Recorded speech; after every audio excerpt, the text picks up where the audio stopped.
đây bông bồn nạc tu sana tặng để cầm phong tam đàn nơi channel su cưa mới bèn lấy dương trên pi tì krung san andinyo trăng từ chỉ sầm đào từ cần lành rung phun môi kia hào tha capital anh em ní phải chỉ biết sao khmer cái tham rung phun đại khmer chmo anh chứng mình đừng chia tới đó là Arya Pel Pevili Chan Panate lấy plei dân có mình score đấy nhưng tới tam map tầng ở cái này chứng dân mưa tam đong với thay được bỏ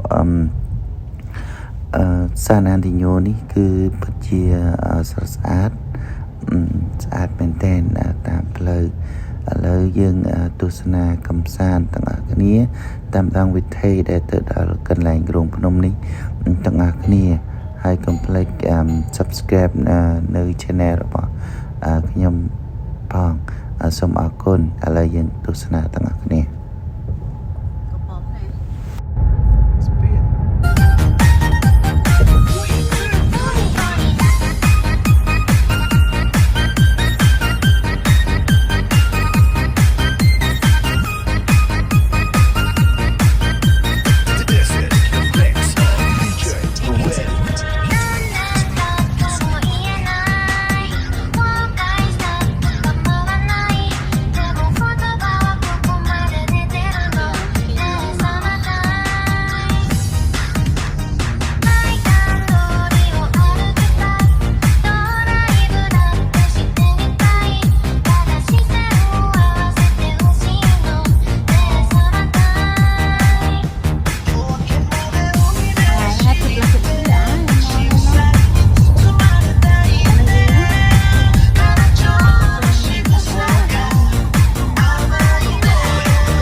Bizares Idol.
សួរបងប្អូនឥឡូវយើងបានក្នុងការជិះឡានមួយរយៈពេលជាយូរយើងបានមកដល់កន្លែងលអាងភ្នំមួយហៅថាលអាងភ្នំគ្មានឈ្មោះនេះជាទិដ្ឋភាពនៅខាងមុខលអាងភ្នំគ្មានឈ្មោះនេះគឺពិតជាស្រស់ស្អាតហើយមានថ្មក៏ដូចជារូបចម្លាក់រូបថ្មមានផ្ទះកន្លែងលោកសម្បត្តិហ ហើយយើងដែលចង់ទៅទស្សនានៅក្នុងរោងភ្នំនេះគឺយើងទិញសម្បត្តិបានអ្នក$25បាទរោងភ្នំនេះគឺនៅSan Antonio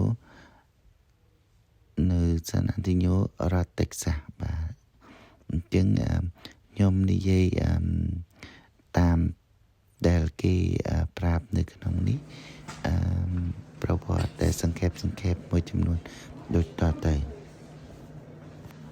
បើយោងទៅតាមអ្នកណែនាំនៅនាំចូលទៅតាមលអាងភ្នំនេះគឺលអាងភ្នំនេះគឺបានបើកចំហសម្រាប់បរិស្ថានជាច្រើនម៉ឺនឆ្នាំក៏ដោយដែលបានបង្ហាញដោយសត្វប្រវត្តិជាច្រើនដែលបានរកឃើញនៅទីនេះ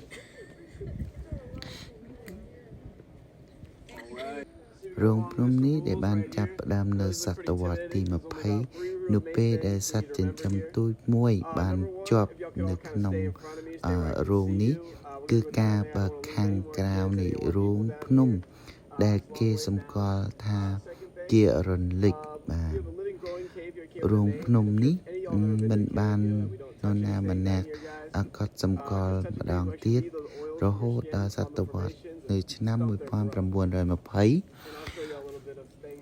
ក្នុងអំឡុងសម័យនៃការហាមឃាត់នៅពេលដែលរោងច្រកសម្រាញ់ពណ៌តូចមួយត្រូវបានដំឡើងនៅក្នុងរោងភ្នំខាងលើរោងភ្នំនេះបានធ្លាក់ចូលទៅក្នុងភាពស្រពិចស្រពិលម្ដងទៀតរហូតដល់តែក្មេងៗនៅក្នុងតំបន់ចំនួន3នាក់នៅឆ្នាំ1935កុមារទាំង3នេះត្រូវបានគេជឿថាជាអ្នកដំបូងដែលរកឃើញនៅក្នុងរោងភ្នំដ៏សំខាន់នេះបន្ទាប់ពីការរកឃើញនៅក្នុងរោងភ្នំនេះហើយលោកជីមហនមកពី San Antonio បានទិញចលនាទ្រព្យនេះដើម្បីបើកជាក្រុមហ៊ុន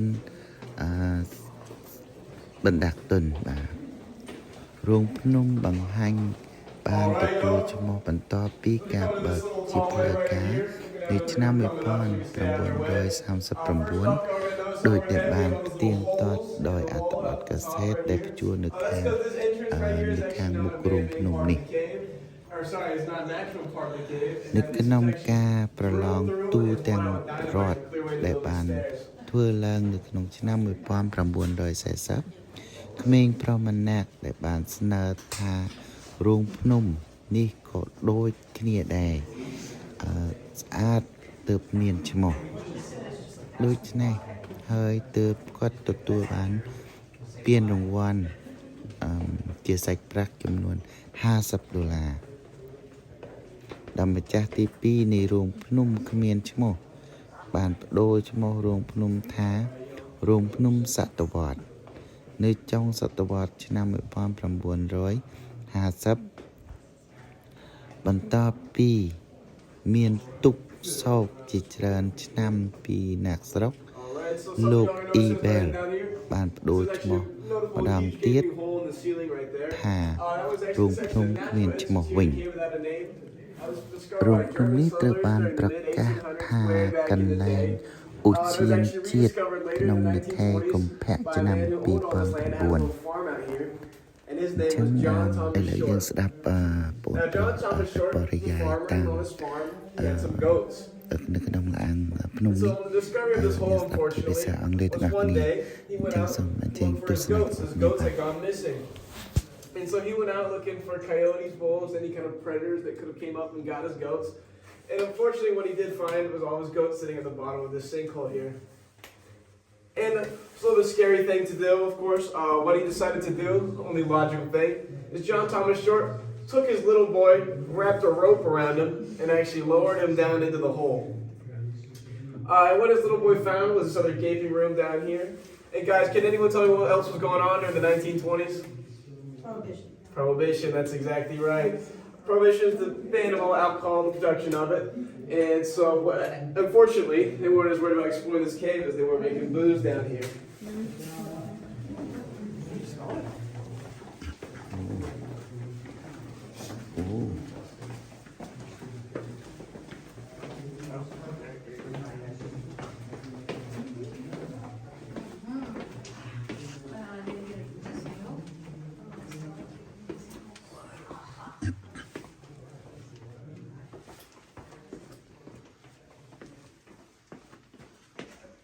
Alright, so if you come into here, you'll see this little break in the wall right here, this little space. This room around here was actually the room that they used ropes and ladders to come down here, bring their distilleries down here. This is where they did all their moonshining.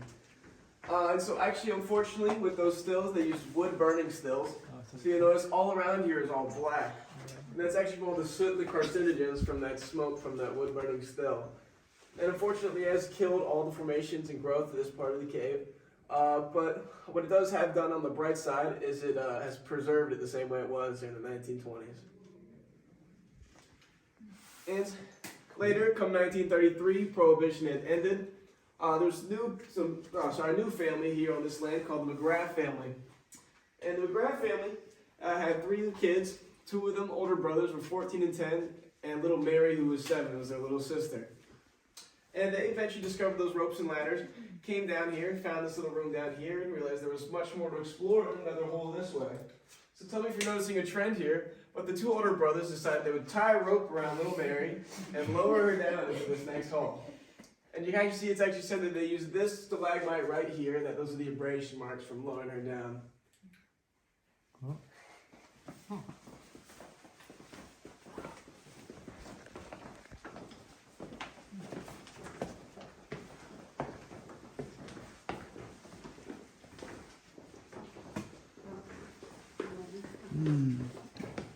Right, also, as you get down here, the headspace is a little low, so watch those heads.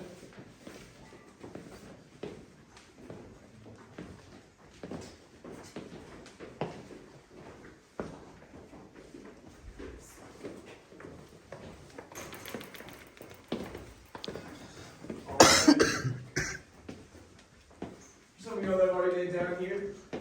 Can y'all guess how many bats are in this room with us right now?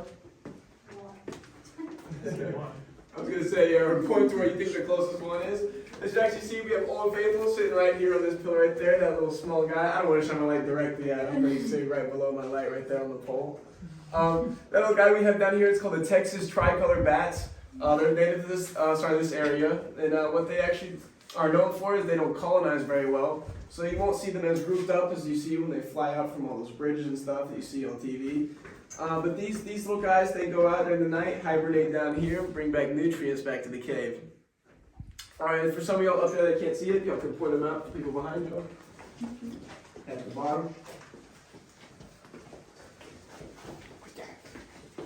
Alright, watch those head again. You watch up here the humidity that comes in this walkway.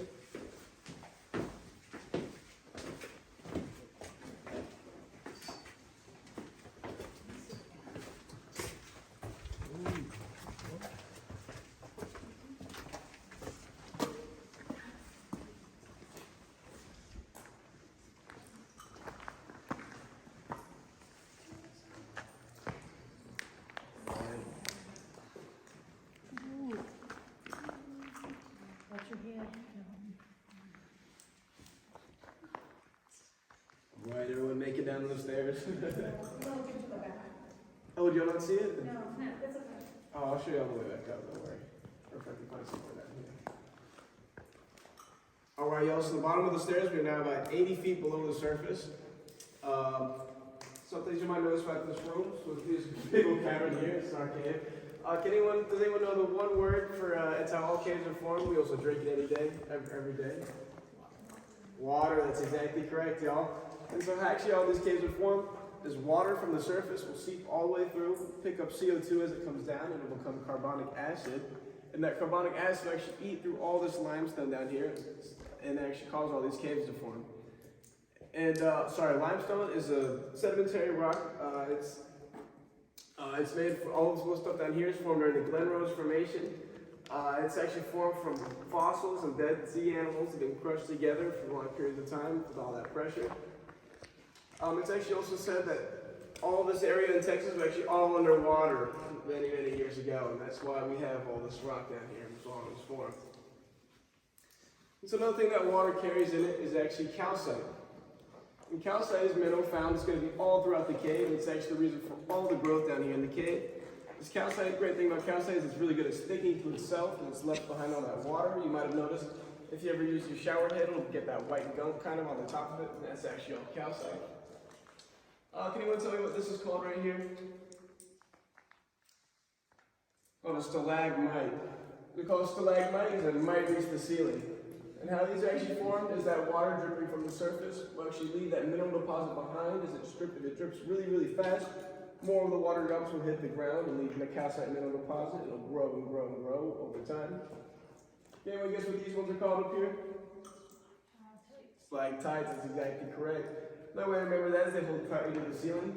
And how these are actually formed is that water leaving that mineral deposit dripping slowly, it'll actually leave all that calcite behind more on the ceiling than the bottom. And eventually, stalagmite and stalactite hanging over each other will eventually meet and become a big old column right here, like we have right here. And what actually happens whenever those meet is that calcite deposit will start getting left more on the outside of that column, and it'll get thicker and thicker over time.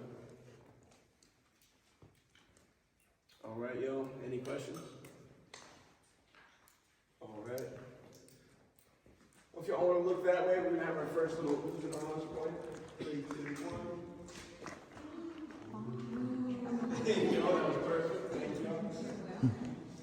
All right, as we walk through here, y'all also watch out for these 3 stalagmites in the middle. They're not fun to trip over.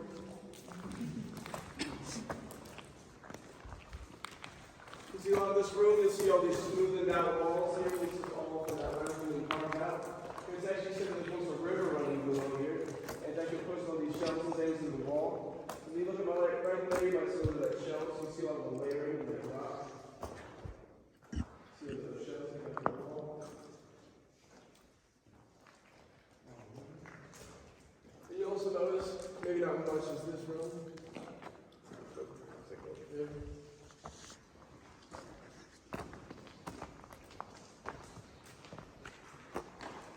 See all these lines in the ceiling all throughout the cave? And these are actually said to be fossilized clam trails that were pushed through many, many years ago.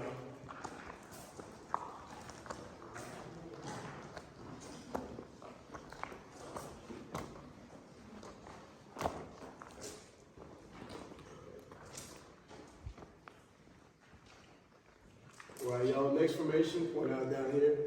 This is called flowstone right here. It's caused exactly how it sounds. This rock from that water running over time. It'll actually carve out and you see the smooth but bumpy surface over it. And what will happen then is as that water comes running over it, it'll leave that calcite deposit behind and form these nice draperies over the flowstone. Another one to point out too is you'll see up here this long, skinny, wider one. This is actually called a soda straw. With many of these throughout the cave, touch very young kind of stalactite formation. And how these are actually formed is that carbonic acid coming through will actually get in between these to leave the mineral deposit on the outside of them. And so it actually does about the same way it's called the soda straws because it actually does have carbonated water coming through it. And as it comes to the end, you'll see little water drops on the tip about just about every stalactite in here. It actually leave the deposit behind, so it'll get longer and longer as years go on. And eventually some of that mineral deposit will get backed up in that soda straw and it'll start sticking out the sides and we get those stalactites sticking out like on that one. Alright, y'all. So watch those heads as we come into this next room. It's our cave food court. Fortunately, it's not a fake cave food court. We don't have any food down here around. It's just called there to make a lot of horrible food puns in this room.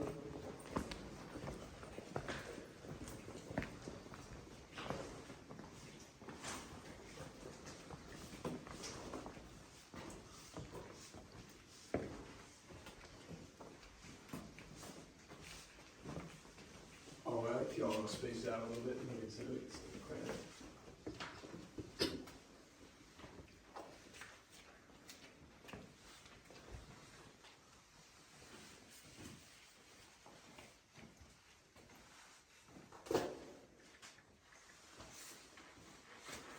All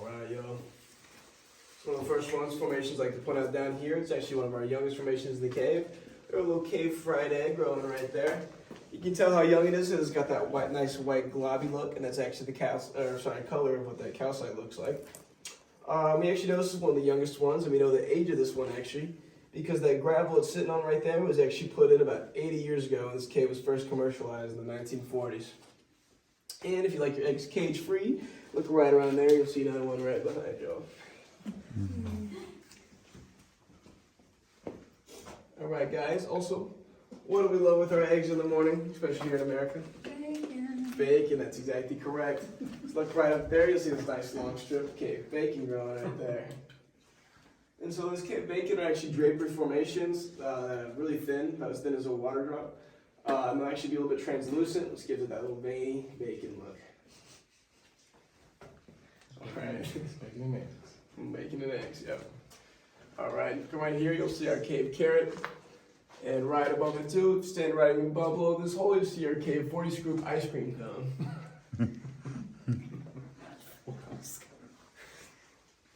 Anyway, how that ice cream cones are formed right there is that those little round ones are actually called popcorning down here. And how that's formed is actually calcite will start bubbling through on the edge of those stalactites, and look at all those little round pieces around it right there. Alright. You also hear it, maybe a little bit, it's been a little quiet down here today, but you hear all these little plinkings from all these little water drops. And those are actually these metal plates that have been catching them. It's a study done by UT. They're actually collecting samples of the water and testing.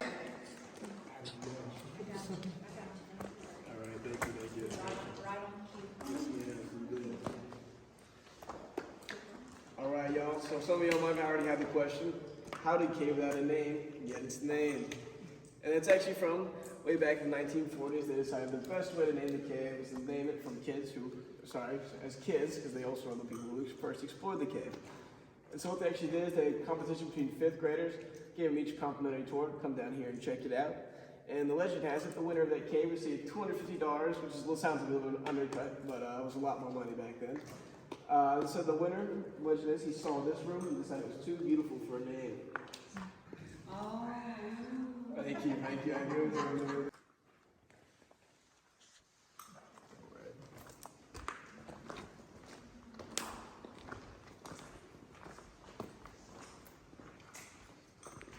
Alright, you also come in this pathway, you'll see this really thick and viscous mud on the right. Also what the original cave floor looks like. And it's actually what the McGrath children originally had to travel through when coming down here. It's also said they're more worried about getting beat by their mom for losing their shoes down here than what they were getting lost down here.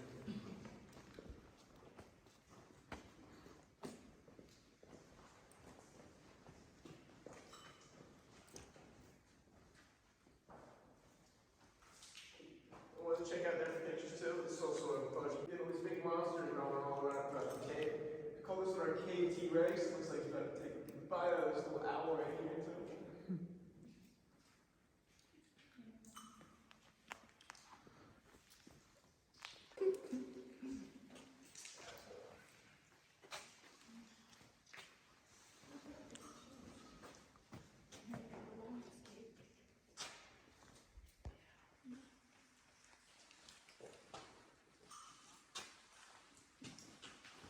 Y'all come by here too, you'll see some more of that cave baby road.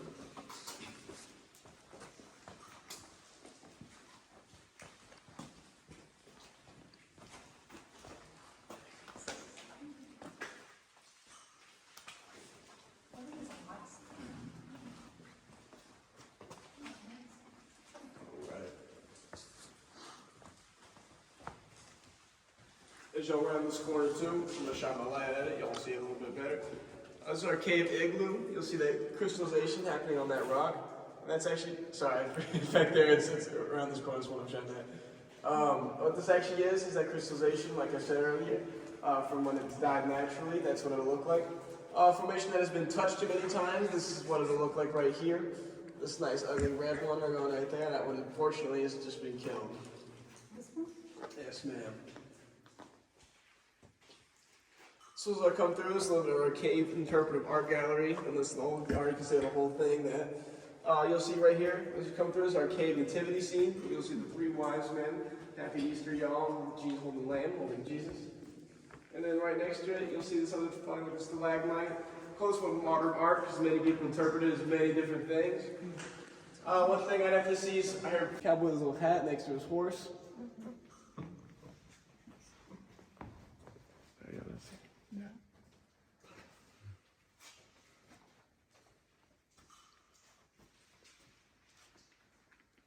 All right, let me get out the way.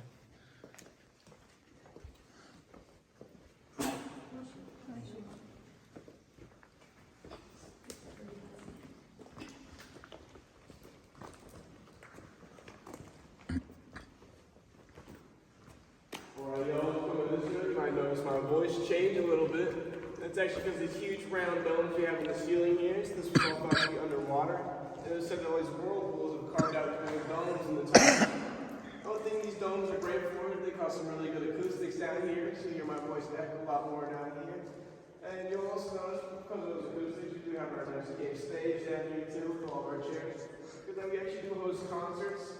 Then you should even do weddings down here occasionally. It's actually this stage, we fit about 250 people down here in the audience.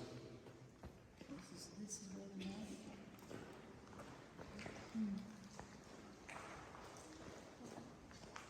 Alright.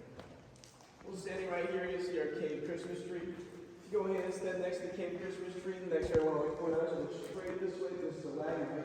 And when I turn my light up, you'll actually see the cave Grange over there. The Grange, sorry. It's kind of it's got to be more angled this way. You see right there, and then. Whoop. All right, and like I said about this is another one out. Yeah, what I said about that goat falling earlier, this was a goat with a parachute over there.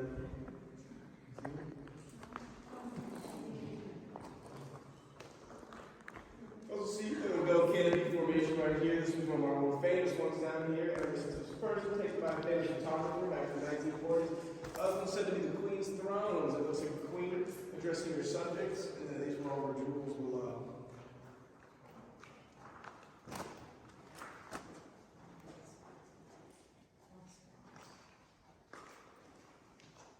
Alright, another formation you might notice right here is all the water pools we have back here. These are called brimstone pools. And how they're actually formed is when I shine my light on them, you'll see those little shadows. Those are actually from calcite rafts sitting on the top of them. And those rafts will eventually stick to the walls and harden, and then it will cause that terracing effect over the water with the walls. Alright.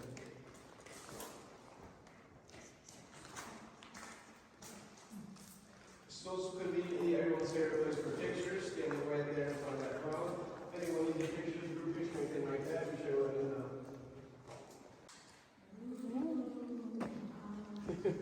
Thank you.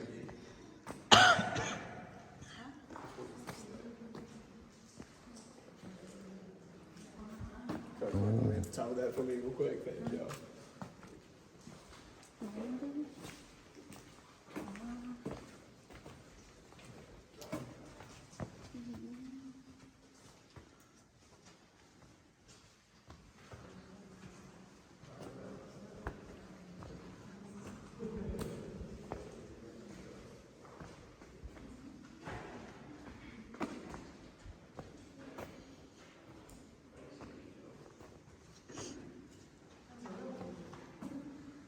Alright, so you notice this room, we have plenty one of those brimstone.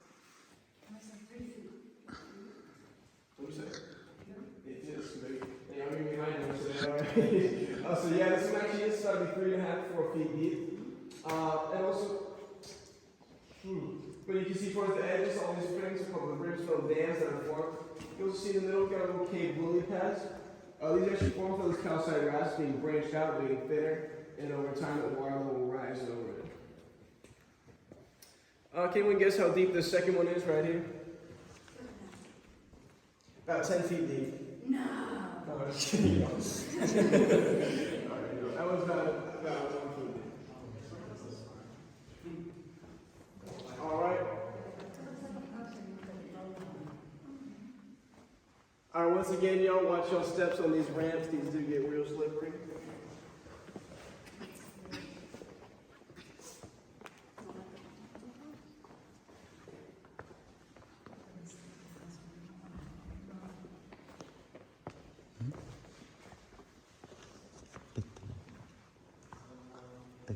So.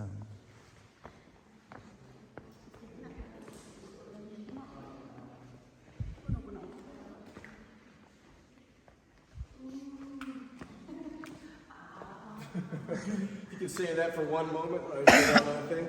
Back to what I said about these pools reflecting light really well down here. I'm going to turn off one of these lights, wrong one, of course. Alright, so when y'all come down here and look at the water, you'll see it almost mirrors a perfect image back of another cave.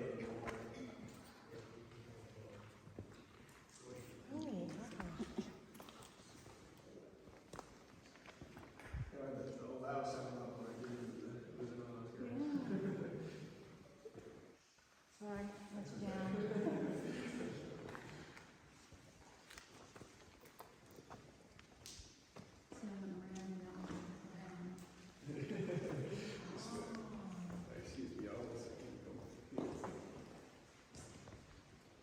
Alright, can anyone tell me what this crystallization means again?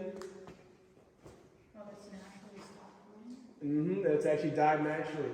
And if you see this stalactite actually died right before it could touch this stalagmite right below it.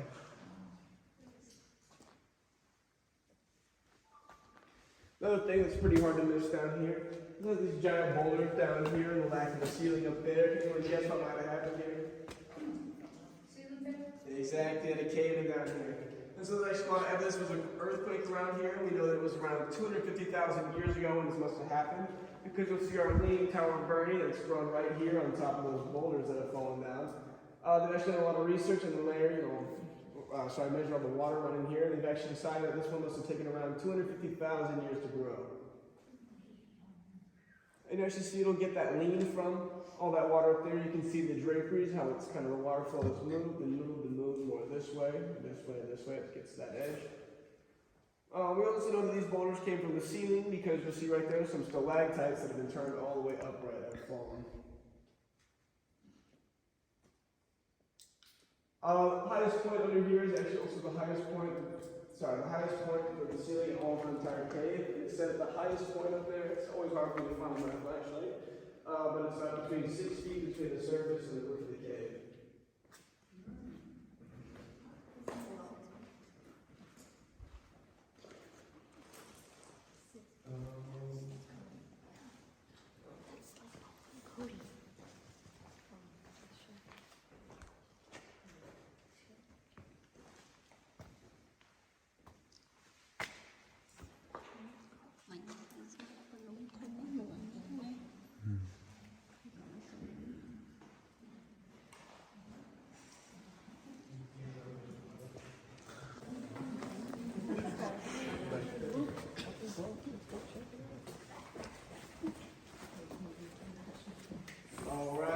Going around this corner, you're going to see our Texas-sized king bacon.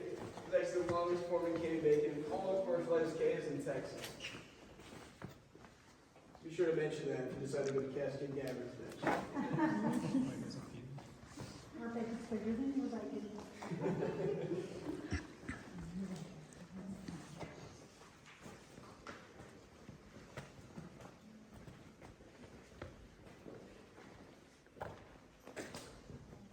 You also see some of these white streaks coming down from the wall. It's a lot more mineral deposits and calcite. You can see almost about pure white by itself.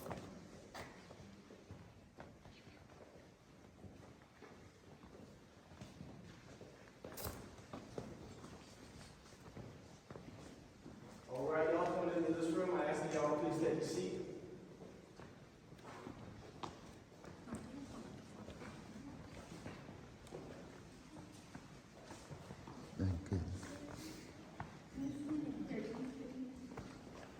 Anywhere y'all like.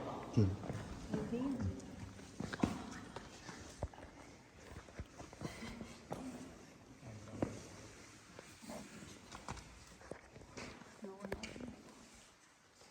All right, y'all. Before we get started in this room, is anyone deathly afraid of the dark? No. All right, well, if anyone's lying, we'll find out pretty soon. One thing I'd like to ask, if you could all please turn off all your lights, electronics, anything that can kind of glow up during this. We're going to try and get as close to complete darkness as we can. All right, excuse me, sir, do you think you can turn the flashlight off? We got a lot more of those soda straws thrown all the way throughout. As you see see if I shine my light over the little reflections come back from the tips. Those are actually all just little water drops sitting on the end of them. You also see from these drinkers form right here for cave sheepdog. You see his head right there, its ears, its legs, and then its tail.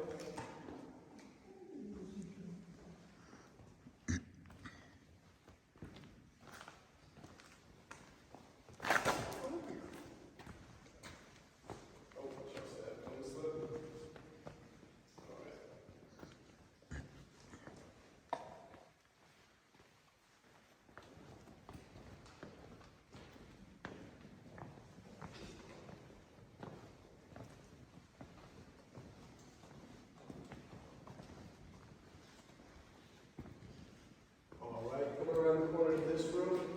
First thing you want to notice is our cave named after our formation drawn right here. This actually signifies that you're about 100 feet below the surface. And this pipe is actually water that you're using all around the surface for the sinks, toilets, all that thing right there.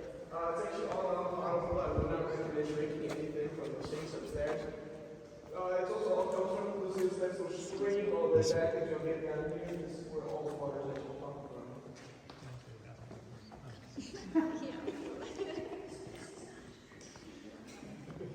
Not that you know it.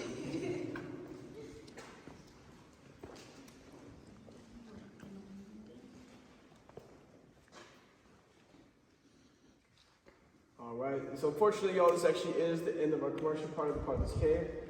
But you will see back this way, this part of the wild is actually set to go on for another 3 miles. It's been explored for about 2 of those miles, and it required scuba gear, and they actually ran out of oxygen. There's actually a video of that exploration too. It's called Cave Without a Name. I want to say First Dive on YouTube. Also, back to that flood I was talking about earlier, you'll see this white line going all across that cave. That's actually the mark of the water level during the 2002 flood down here. And the only time we actually ever closed, we didn't even close during this flood, we only closed during COVID, and it's actually when all this concrete was put in that we're all standing on right here. And so actually whenever that flood happened when we didn't close, you can go find pictures of it in the shop if you want to see it and all that. But they just gave tours down here and trudged through all the mud, wet, and soft down here. And the other direction down here, this is said to have been explored for another 800 feet, I believe. This was called Dead Man's Cave.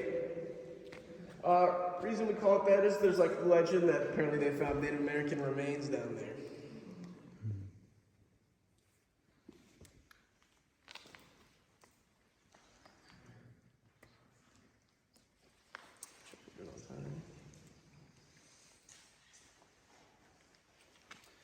All right.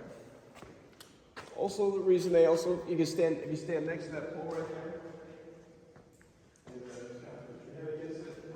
then spray on, you'll actually see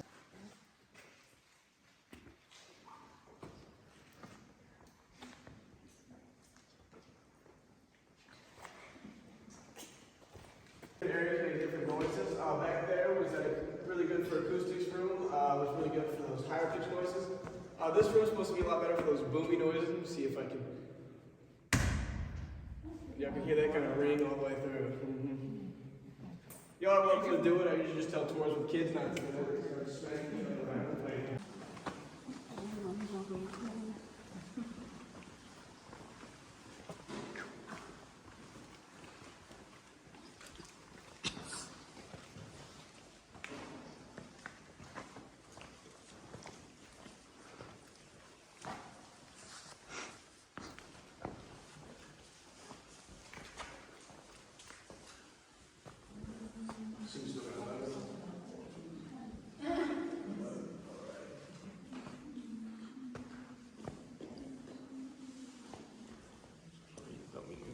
Video.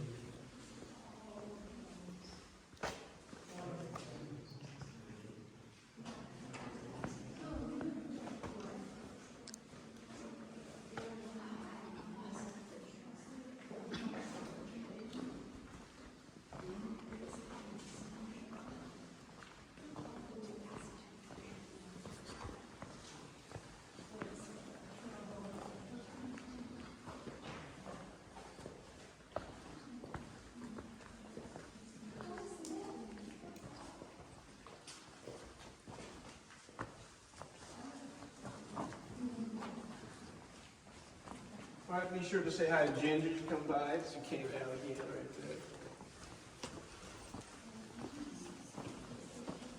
there. On your way up, it's going to be 126 steps. It's going to feel like 300 on the way back up. There will be a temperature and oxygen change. We do encourage y'all to take as many breaks as y'all need. Break for y'all is a break for me. And if y'all want to go ahead and lead the way, I can point out that bat. Anyone else wanting to see that? Any y'all missed that? I missed the bat. Okay, I'll be sure to point that out to y'all, but if the rest of y'all want to go ahead and start heading up.